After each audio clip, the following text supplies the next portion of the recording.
Hello દોસ્તો, સ્વાગત છે તમારું આપણી યુટ્યુબ ચેનલ ઉપર. તો દોસ્તો, આજે છે તારીખ 3 જાન્યુઆરી 2025 અને અત્યારે હાલ હું છું ઉજ્જૈનની અંદર. આપણે ગઈકાલે રાત્રે દોસ્તો નીકળ્યા હતા, રાત્રે 12:15 આસપાસ આપણે અમદાવાદથી નીકળ્યા હતા ઉજ્જૈન આવવા માટે, મહાકાલ દાદાના દર્શન કરવા માટે. તો દોસ્તો, ગઈકાલ રાત્રે નીકળ્યા અને જો રસ્તાની વાત કરીએ તો આપણા અમદાવાદથી ઓઢવ સોનીની ચાલીથી જે નેશનલ હાઈવે શરૂ થાય છે, એ હાઈવે અમે ચડ્યા હતા. પછી કઠલાલ બાલાસિનોર થઈને ગોધરા થઈને દાહોદ આવ્યા અને દાહોદ પછી દોસ્તો જાંબુઆ બોર્ડરથી જે પણ દોસ્તો આપણા અમદાવાદ બાજુથી બાય રોડ આવતા હોય ગાડી લઈને, ટેક્સી લઈને, તો જે ડ્રાઈવરે રસ્તો જોયો હોય તો વાંધો નહીં, બાકી તમે આ વસ્તુનું ખાસ ધ્યાન રાખજો કે જે જાંબુઆ બોર્ડર ક્રોસ કરો તમે એના પછી બે રસ્તા છે. એક જે નેશનલ હાઈવે ઉપર થઈને ઉજ્જૈન જવાય છે, બરોબર, અને બીજો જે રસ્તો છે એ 50 કિલોમીટર ઓછા થાય છે દોસ્તો, અંદર ગામડાઓમાં થઈને જાય છે, નાના નાના ગામડાઓમાં થઈને અંદર રસ્તો જાય છે. એ 50 કિલોમીટર ઓછું થાય છે, એટલે મેપની અંદર એ જ રસ્તો પહેલો બતાવશે. એટલે આ વસ્તુનું તમે ખાસ ધ્યાન રાખજો. તમે એવું હોય તો એક વખત જાંબુઆ પહોંચો એટલે ત્યાં પહોંચીને એક જગ્યાએ ઊભા રહેજો, ઊભા રહીને પૂછીને મેપની અંદર વ્યવસ્થિત રસ્તો જોઈને પછી જ જજો. અને જે હાઈવે તમે પકડ્યો છે હાઈવે ઉતરવાની જરૂર નથી, કેમ કે જો હાઈવે ઉતર્યા લેફ્ટ સાઈડ ઉપર નીચે તો સીધો એ સિંગલ પટ્ટી રસ્તો આવી જશે. એ રસ્તો અંદર ગામડાઓમાં થઈને જંગલોમાં થઈને રસ્તો જાય છે દોસ્તો. અને દિવસે પણ એ રસ્તો ખરાબ છે, રાત માટે તો બહુ જ ખરાબ છે, કેમ કે રસ્તામાં બધી જગ્યાએ ગમે ત્યાં તમને ઊભા રાખે છે, લૂંટપાટ બધું જ થાય છે, તમારી ગાડી ઉપર વસ્તુઓ નાખે છે, નુકસાન કરે છે, બધી જ વસ્તુઓ દોસ્તો ત્યાં થાય છે. એટલે આ તમારે ખાસ ધ્યાન રાખવાનું છે કે એ રોડ ભૂલે ચૂકે નથી ચડવાનું. પેલા રસ્તા ઉપર ભલે 50 કિલોમીટર વધારે થતું, પણ એ રોડ ઉપર જ તમારે જવાનું છે. હું પોતે ભૂલથી એ સિંગલ પટ્ટી રોડ ઉપર ચડી ગયો હતો અને હું ત્યાં થઈને જ ગયો છું. 50 કિલોમીટર ઓછું થતું તો હું ત્યાં થઈને જ ગયો છું. મારી પાછળ એક બીજી GJ1ની ગાડી આવતી હતી, એ મને ફોલોઅપ કરતી હતી. મારી આગળ એક લક્ઝરી હતી GJ4 ભાવનગરની. તો આપણા ત્રણેય સાધનો ગુજરાતના એક લાઇનમાં જતા દોસ્તો. એટલે આમ તો કોઈ વાંધો નથી આવ્યો અમારા રસ્તામાં દોસ્તો, હેરાન નથી થયા. પણ જો તમે જતા હો સિંગલ તમારી ગાડી હોય તો ત્યાંની અમુક લોકલ અમુક જે પબ્લિક છે ગાડી રોક જ છે, 100% હેરાન કરે છે, તમને લૂંટપાટ કરે છે, ગાડી ઉપર નુકસાન કરે છે, તમને પણ નુકસાન કરી દે ત્યાંની પબ્લિક. મેં એવું સાંભળેલું છે, કેમ કે એ લોકો મારતા કે એવું કશું વિચાર નથી કરતા. એટલે આ વસ્તુનું ખાસ ધ્યાન રાખવાનું જે અમદાવાદ બાજુથી જતા હોય એ લોકોએ. અને દોસ્તો, જો વાત કરીએ તો સવારે 8 વાગે અમે પહોંચી ગયા. પહોંચીને સૌથી પહેલાં તો નહીં ધોઈ ફ્રેશ થઈ ચા નાસ્તો કર્યો, પછી પહોંચી ગયા કાલભૈરવના દર્શન કરવા માટે. ત્યાં પણ અમારે બહુ વાર લાગી, કેમ કે દોસ્તો કાલભૈરવના દર્શન કરવા માટે સવારે 8 વાગે પહેલાં પહોંચી જવાનું. 8 વાગ્યા પછી ત્યાં આગળ બહુ જ લાઈન લાગતી હોય છે. અમે કાલભૈરવના દર્શન કરવા માટે 10-10:30ની આજુબાજુ અમે ગયા હતા. એટલે અમારે 3 કલાક ઓછામાં ઓછા 3 તો લાગ્યા જ હતા, એનાથી વધારે હશે. તો 3 કલાક અમારે લાઈનમાં ત્યાં લાગ્યા. પછી દર્શન થયા, દર્શન પણ અંદર ગયા ને ફટાફટ બહાર નીકળી ગયા, એવી રીતનું થયું છે. પછી ત્યાંથી નીકળ્યા કાલભૈરવના દર્શન કરીને, પછી આયા હરસિદ્ધિ માતાના દર્શન કર્યા. ત્યાંથી 5 કિલોમીટરના ડિસ્ટન્સમાં છે. આપણી ગાડી લઈને જ ગયા હતા અને પછી ત્યાં પાર્કિંગમાં લગાવીને અને હરસિદ્ધિ માતાના દર્શન કર્યા, બળા ગણેશજીના દર્શન કર્યા, પછી મહાકાલ દાદાના દર્શન કર્યા. મહાકાલ દાદાના દર્શનમાં પણ ભીડ હતી, પણ ત્યાં આગળ થોડાક વ્યવસ્થિત દર્શન થયા હતા. એટલે પછી મહાકાલ દાદાના પણ દોસ્તો દર્શન કર્યા અને ત્યાંથી દર્શન કરીને અને પછી બીજું ઘણું બધું છે, રામઘાટ છે, બીજું ઘણું જોવાનું છે ત્યાં. તો બીજું તો હું તો ફર્યો નથી, અમારા જે ગેસ્ટ હતા એ બધી જગ્યાએ ફર્યા. હું તો પછી થાક્યો હતો, આખી રાતનું ડ્રાઈવ કરેલું હતું. બીજે દિવસ આગલે દિવસ પણ હું જાગ્યો હતો, એટલે પછી હું તો ગાડીમાં આરામ જ કર્યો છે મેં. પછી બીજે દિવસે દોસ્તો અમે ઓમકારેશ્વર જવા માટે નીકળ્યા. તો ઓમકારેશ્વર જવા માટે પણ તમારે આ વસ્તુનું ખાસ ધ્યાન રાખવાનું. પણ એ પણ 4 કલાકનો રસ્તો છે, 130થી 40 કિલોમીટર જેટલું ડિસ્ટન્સ છે દોસ્તો. એટલે તમારે એ પણ ખાસ ધ્યાન રાખવાનું છે. 4 કલાક પહેલા લાગશે, એટલે સવારે એ પ્રમાણે વહેલા નીકળવાનું છે. સવારે જેટલા બને એટલા વહેલા નીકળો તો વધારે સારું. તો સાંજે તમને ત્યાં ટ્રાફિક ના નડે, કેમ કે એ રસ્તા પણ આખો વચ્ચે ઘાટ આવે છે, ઘાટમાં થઈને જવાનું હોય છે. એટલે રસ્તા પણ એ રીતના છે અને તમારે ધ્યાન રાખવું પડે એવા છે એ રસ્તામાં પણ. અને સાંજે રિટર્ન આવતી વખતે ત્યાં તમને ટ્રાફિક પણ બહુ નડશે. એટલે બને એટલું સવારે વહેલા દોસ્તો નીકળવાનો ટ્રાય કરજો.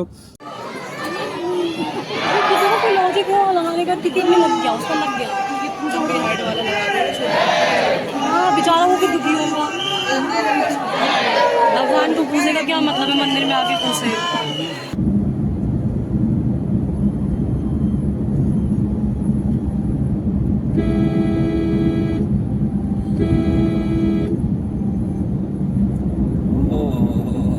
નીચે તો દેખાતું જ નહીં. આ જોજો આગળ ભાઈ, આગળ ધીમી કરે તો કરી દેજો ગાડી.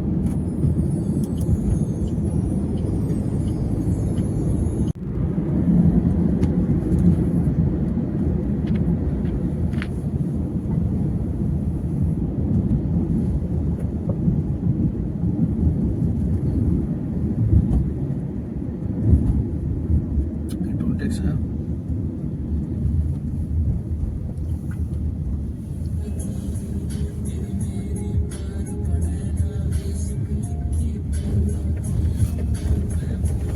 નહીં લેવું ટોલ ટેક્સ બંધ ફ્રી કરી રાખ્યું આપણા માટે. શું કરી નાખ્યું? ફ્રી કરીને રાખ્યું. રોડનું કામ ચાલુ છે ને એટલે ચાલુ નહીં કર્યો ટોલ ટેક્સ. દિલ્હી મુંબઈ બન્યો હતો એમાં પહેલા એવું જ હતું, ભરૂચ સુધી ફ્રી જ હતું. અત્યારે 250 રૂપિયા કરી નાખ્યા.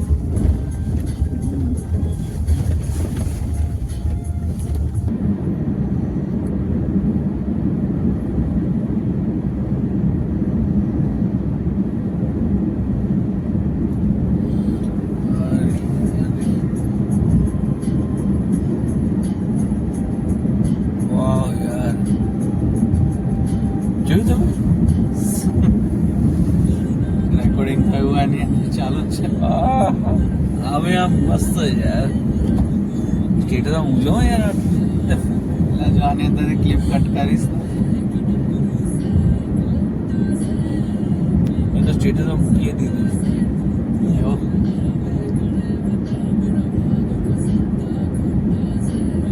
જતા હોઈએ ત્યારે બધા નહીં મૂકવાનું. જઈને આવીએ ઘેર આવી જઈએ પછી સ્ટેટસ મૂકવાનું.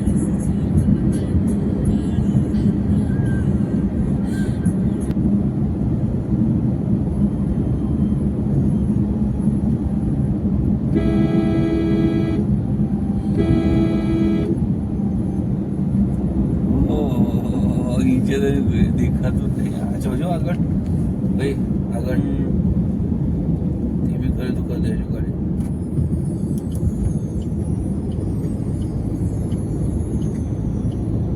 નહીં આમ આવે તો નહીં પણ ખાલી આ એક જ પેલું એમ આવી જાય ને વચ્ચે વાઈટ એમાં થઈ જાય. આ જો આ રીતે આવ્યું.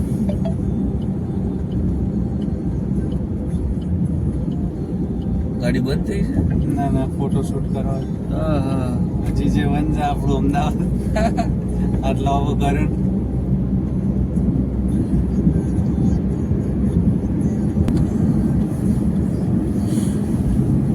સામેથી સૂરજ ઉગે છે. હા, તો દોસ્તો અત્યારે હાલ આપણે આવી ગયા છીએ. સૌથી પહેલાં તો કાલ ભૈરવ દાદાના દર્શન કરવા માટે આવી ગયા છીએ.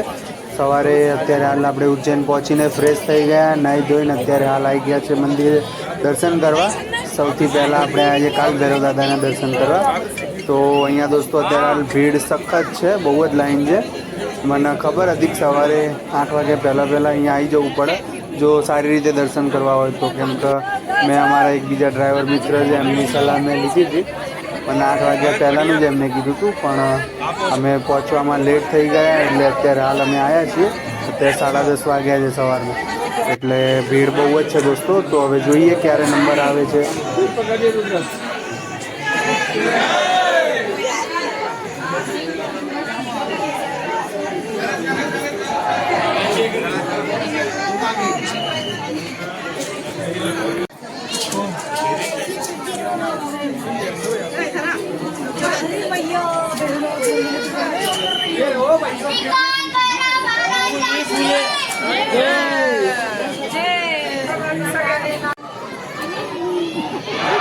लॉजिक है लगाने का, टिकट में लग गया, उसका लग गया क्योंकि तुम छोटी हाइट वाला लगा दिया। हाँ बेचारा वो भी दुखी होगा। भगवान को पूछने का क्या मतलब है, मंदिर में आके पूछे। कुछ नया चल रहा है। एक दो पहुंचा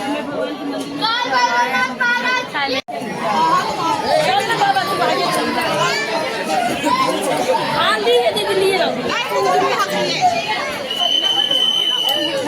इसको लिए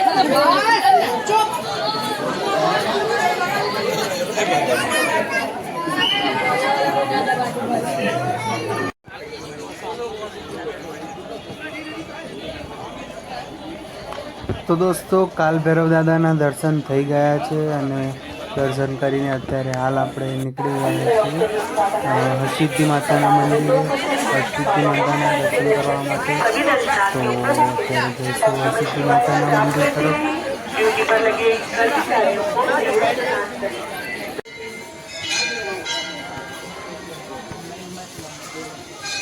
તો મિત્રો આ છે હરસિદ્ધિ માતાનું મંદિર. સામે જે દેખાય છે તે આરતીનું છે આખું બનાવેલું. સાંજે જે આરતી થાય છે અહીંયા સંધ્યા આરતી તે બહુ મહત્ત્વની હોય છે દોસ્તો. આ જે જેટલા પણ જ્યોત દેખાય છે બધા જ્યોત પ્રગટાવવામાં આવે છે દોસ્તો આરતીની અંદર. અને આ જે દેખાય છે મંદિર છે દોસ્તો. અંદર મંદિરમાં તો વિડીયો નથી શૂટ થઈ શક્યો દોસ્તો, એટલે અંદરથી તો કોઈ વિડીયો નથી ઉતારી શક્યો, એટલે એના તો કોઈ છે નહીં દોસ્તો. પણ આ જે છે મંદિર તમને બહારથી બતાવવાનો પ્રયત્ન કરું છું.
તો દોસ્તો ફાઇનલી અત્યારે હાલ આપણે આવી ગયા છીએ મહાકાલ દાદાના દર્શન કરવા માટે.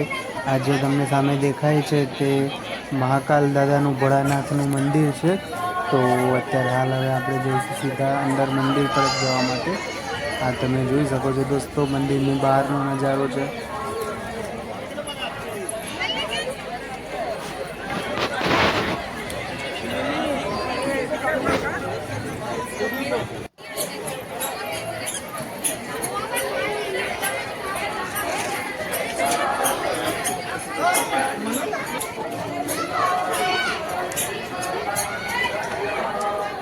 इकडून बाहेर आलो.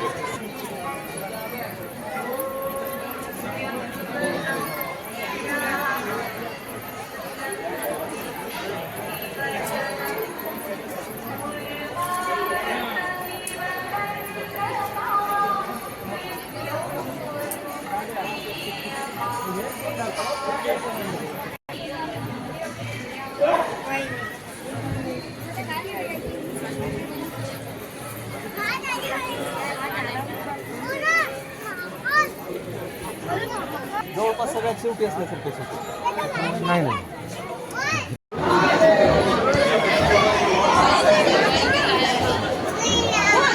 बहुत भीड़ है आगे